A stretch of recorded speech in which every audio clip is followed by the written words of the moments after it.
कार्तिक महात्म के अंतर्गत में 29वें अध्याय में 9वीं की परिक्रमा का विधान, जैसे गोवर्धन गिरी जाओ, वृंदावन जाओ, बहन जी आज सब गई हुई हैं जो ऋतुगंज वगैरह, हाँ पड़तानी भी गई है, तो वहाँ परिक्रमा उन लोगों का हो चुका है लगभग।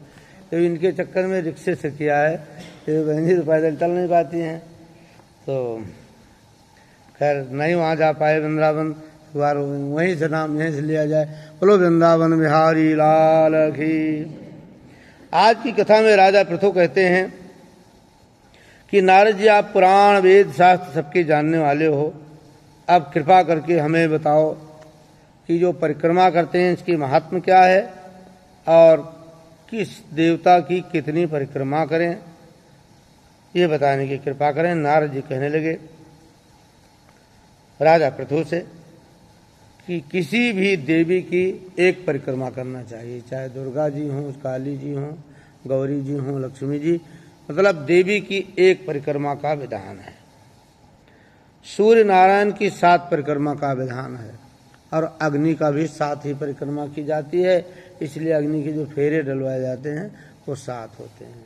अब कई लोग 4 ही कर देते हैं, आजकल सब चीज़ शॉर्टकट होने लगा, तो 4 वेद हैं तो 4 ही फेरे बता देते हैं। अग्नि देवता हैं इसलिए उनकी 7 परिक्रमा करवाई जाती है। गणेश जी की 3 परिक्रमा करना चाहिए, जब गणेश जी का उत्सव होता है तो उनकी 3 परिक्रमा करें।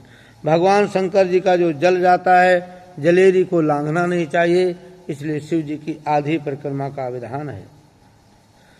पितरों की 4 और विष्णु भगवान की 4 परिक्रमा की जाती है, इसलिए कभी पितृ पूजा करें तो 4 परिक्रमा करें, और विष्णु भगवान की जितनी परिक्रमा होती है, आप लोग 1 महीने से कर रहे हो मंदिर में, ये भी 4 ही होती है। अब 5 दिन बैठ जाता था तब हम लोग 5 परिक्रमा करते थे, अब के 4 दिन बैठ रहा है, देखो तो कुदरत के साथ ही चला जाए तो 4 ही परिक्रमा इस बार होगा। अब हम लोग तो कर आज से ही आप लोग करोगे। अग्नि की 7, पितरों की 4, विष्णु की 4। ये ब्रह्मा जी का कहा हुआ इतिहास मैंने सुनाया। बृहस्पति जी और इंद्र का संवाद है कि जो कोई प्राणी इस सृष्टि में भागवत की परिक्रमा करते हैं उनके क्या क्या फल हैं, उनकी महात्म को बताते हुए कथा को आगे बढ़ाई कि इंद्र तथा जितने भी देवता हैं, बृहस्पति जी कहते हैं कि इसके पहले कोई मनवंतरी में किसी ने ऐसा परिक्रमा किया हो जो कोई विशेष विस्मयदायक हो तो हमें आप बताओ। बोले हाँ किया है। किसने किया है? तब सभी देवता चल करके बृहस्पति सहित इंद्र सुधर्म के पास में गए। एक राजा थे जिनका नाम था सुधर्म, नाम ही बड़ा अच्छा था। सुधर्म ने देवताओं को आते देख करके खड़े हुए आसन से उनका पूजा सत्कार किया। इंद्र आज सुधर्म की लक्ष्मी और वैभव को देखकर बड़े प्रसन्न हुए, कहने लगे तुम्हारे पास इतना वैभव कहाँ से आया और क्या तुमने कर्म किया था, तुमने कौन से यज्ञ किया, कौन सी तपस्या की, अगर कुछ की है तो हमसे भी बताओ। सुधर्म कहने लगे हे इंद्र, 4 युगों की जब एक चौकड़ी बीत जाती है तब ब्रह्मा का 1 दिन होता है। उस 1 दिन में 14 मनु और इंद्र होते हैं। हम विष्णु के लोक में रहे हैं, वहाँ पर हमारे रहते हुए कई एक ब्रह्मा हो चुके जिनकी हम गिनती नहीं कर सकते हैं। मतलब ये कलयुग 4,32,000 वर्ष का आयु का है। इसके पहले 5,500 पहले जब कृष्ण भगवान थे उसकी आयु थी 8,64,000, फिर उसके आगे उसके डबल कर दो और उसके आगे उसके डबल कर दो, इतनी आयु होती है 4 युग की। इनकी 71 बार जब चौकड़ी बीत जाती है एक बार, तब ब्रह्मा का 1 दिन होता है। इस प्रकार उनकी हजारों वर्ष आयु होती थी। कितने ब्रह्मा गुजर गए तब तक उनका राज वैभव स्थिर था। ये भगवान की पूजा का महत्व बताया उन्होंने, जिनकी हम गिनती ही नहीं कर सकते हैं। ये जो है कंप्यूटर, इस जो कैलकुलेटर होता है इस पर भी गिनती नहीं की जा सकती, इतनी गिनती हो। अब हम भगवान की कृपा से हम यहाँ स्वर्ग में आए हैं, सो हमने जो अच्छा कर्म किया जिससे हमारी आयु इतनी हुई है जो मैं आपको तुम्हें कहता हूँ, जिसकी गणना हम कर नहीं सकता हूँ। तो क्या इसके पीछे रीजन है वो आप ध्यान दे करके सुनो। वो जो सुदेव नाम के राजा थे, उन्होंने अपनी पूर्व जन्म की कहानी सुनाई कि भगवान की परिक्रमा में क्या फल है। क्या बताया कि हमने पहले जन्म में के तीसरे जन्म में हम मांसाहारी थे और मांसाहारी होने से गीध की योनि में जाना पड़ा। विश्राम सागर में चौपाई है कि मांस मीस नर करें आहारा 16 योजन गिद्ध उतारा। जो मांस का भक्षण करते हैं वो मरने के बाद यातना तो मिलती ही है और 64,000 वर्ष तक गीध की योनि में उन्हें डाला जाता है कि खूब तुम मांस खाओ। तो हमने मांस की योनि में खाने वाले थे, इसलिए गीध की योनि में हमें डाला गया। अब एक समय की बात है, कार्तिक शुक्ल पक्ष की 9वीं तिथि आई आज वाली, और मैं वहाँ से उड़ करके आया। संजोग से एक शिखर पर बैठ गया। वो शिखर विष्णु भगवान का मंदिर था। अब गीध को क्या पता कि मंदिर मस्जिद कोई भेदभाव उनको तो होता ही नहीं है। वहाँ मैं बैठा हुआ था, एक शिकारी आकर के मुझे तीर मार दिया। तीर मारा जिससे मैं घायल होकर के मंदिर के आगे चौखट पे ही गिर पड़ा।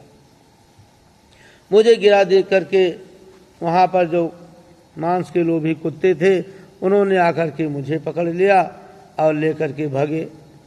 उसके 2-3 कुत्ते और भागे कि हमें मिल जाए। छीना झपटी करते करते उस कुत्ते ने मंदिर के पीछे पीछे भागना चालू किया और डर के मारे फिरते फिरते उसने 4 चक्कर लगाया। दूसरे कुत्ते उसके पीछे आगे आ गए और सबकी प्रदक्षिणा हो गई और तब तक मैं उसके मुंह में दबा रहा। अब बिल्ली अपने बच्चे को लेके जाती, जगह बदलती है तो बिल्ली को हानि नहीं पहुंचाती है, लेकिन वही बिल्ली अगर चूहा को पकड़ ले 1 मिनट में मार देती है वो। तो मेरी उसी में मृत्यु हो गई, उसने कहने लगा। और जब तक वहीं पे मृत्यु को प्राप्त हुआ, उस प्रदक्षिणा से भगवान ने क्या हमें फल दिया ये मुझको नहीं पता, लेकिन अंत में मुझे परम पद की प्राप्ति हुई है। इतनी बात सुनकर के इंद्र बड़े भयभीत हुए और विस्मित भी हुए। उन्होंने कहा कि भगवान की ऐसी प्रदक्षिणा करने से ये फल है, तो विधिवत पूजा की जाए तो कितना फल होगा। अब नारद जी कहते हैं, हे राजन, कार्तिक शुक्ल पक्ष की 9वीं को भगवान की पूजा और परिक्रमा के समान कोई पुण्य नहीं है। ये पाप को नष्ट करने वाला है। कार्तिक शुक्ल 9वीं सतयुग की आज तिथि है। इस दिन में दान, तपस्या, यज्ञ का अनंत गुना फल मिलता है। अगर कोई प्राणी आज की तिथि में मथुरा जाकर के गोवर्धन गिरी की परिक्रमा करता है तो उनके फल को कहना ही क्या है। प्रदक्षिणा में जितने कदम पड़ते हैं उतने कुल वैकुंठ में निवास जाता है प्राणी। मथुरापुरी अगर दूर है तो दूसरी जगह भगवान जहाँ का मंदिर हो, मंदिर भी ना मिले, हो सके तो ब्राह्मण, विष्णु, गौ, इनकी प्रदक्षिणा करने से भी परिक्रमा का पूरा लाभ मिलता है। या शालिग्राम और तुलसी की प्रदक्षिणा कर लें तो भी सारी पृथ्वी की परिक्रमा का फल मिल जाता है। जहाँ पर शालिग्राम और तुलसी की प्रदक्षिणा की जाती है मानो वही स्थान पवित्र तीर्थ माना जाता है। गौ, ब्राह्मण, देवता का मंदिर, ये सब शालिग्राम भगवान की मूर्ति एक समान कही गई है। गौ, देवता, ब्राह्मण, मंदिर, तुलसी, साधु, संत, जीवन मुक्त, गृहस्थ, चारों वेद, पुराण, उपनिषद, 18 पुराण और 18 उपपुराण, ये सब कार्तिक के महीने में शुक्ल पक्ष की 9वीं को ग्राम में ही निवास करते हैं। इसीलिए प्राणी प्रातः काल उठ करके स्नान आदि से निवृत्त होकर के कमंडल में जल लेकर के भगवान के नाम का मंत्र जाप करता हुआ, यानी ओम नमो भगवते वासुदेवाय 12 अक्षर मंत्र या अष्टाक्षर मंत्र का जाप करता हुआ परिक्रमा करना शुरू कर दे। ग्राम की प्रदक्षिणा करते सूर्योदय से पहले ही आरंभ करना चाहिए। सूर्योदय के बाद में ब्राह्मण, देव मंदिर, शालिग्राम की परिक्रमा कर सकते हैं। इसलिए नगर परिक्रमा अंधेरे में बताया जाता है ताकि आपकी परिक्रमा से जो कोई प्राणी सो सा रहे हों तो कुछ आप घंटी घड़ियाली बजाओ तो उनके कान में भी वो आवाज़ पहले जाए। यानी हम जो परिक्रमा कर रहे हैं, नाम जप रहे हैं, अगर किसी को धोखे में भी सुना दें तो उसका अनंत गुना फल बताया गया है।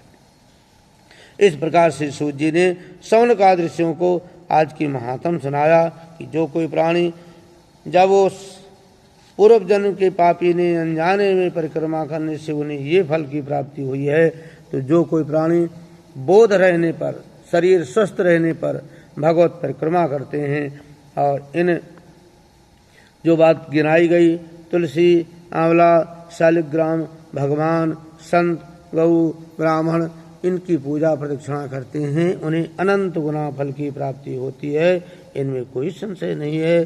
तो प्राणी अपने जीवन को अगर कृतार्थ करना है तो इन बातों को ध्यान में रखते हुए भगवत आराधना में लग जाना चाहिए, क्योंकि जीवन ये अनित्य है, रहने वाला है नहीं। जो कुछ हम देख रहे हैं सब कुछ छूटने वाला है।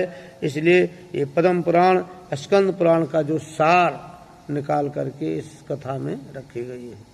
बोलो श्री विष्णु भगवान की जय, आनंद कंद कृष्ण भगवान की जय, कार्तिक महात्मा की जय, आंवला नवमी की जय, गोवर्धन गिरि महाराज की जय।